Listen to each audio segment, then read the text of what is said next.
একটা নতুন ইভেন্টে চলে এসেছি। এটা হচ্ছে একজনের রাইস সেরিমনি।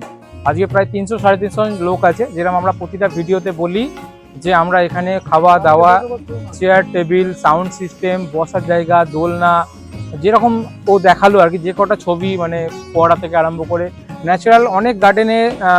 এই গার্ডেন আর অন্য গার্ডেনের মধ্যে তফাৎ কি, একটা ব্যাংকোয়েট এসি হল ঘরের মধ্যে বন্দি থাকে।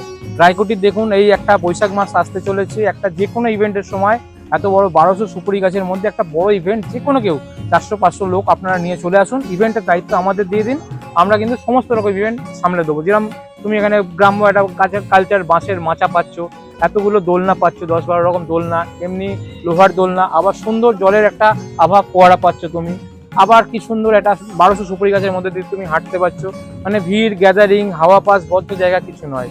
সুতরাং যারা ইভেন্ট করছে তাদেরকে বলবো যে সামনে কোনো বিয়ে আসছে, জন্মদিন, যে কোনো রকম ইভেন্ট আপনারা রায়কুটিরে শুধু চলে আসুন, বলুন লোক সংখ্যা কত, যাবতীয় সাজিয়ে দেবো আমরা। Chair table, sound system, decoration, খাবার, যাবতীয় যেরকম ছবিতে বা ভিডিওতে দেখালো আমরা ঠিক দায়িত্ব নিয়ে বলছি, ঠিক সেভাবে লাইটিং থেকে আরম্ভ করে বাইরে কার পার্কিং থেকে আরম্ভ করে যেভাবে এন্ট্রি থেকে আরম্ভ করে সবটা দেখালো। আমরা কথা দিচ্ছি রায়কুটির ওনার হিসেবে সবটা আমরা সাজিয়ে দেবো। Thank you.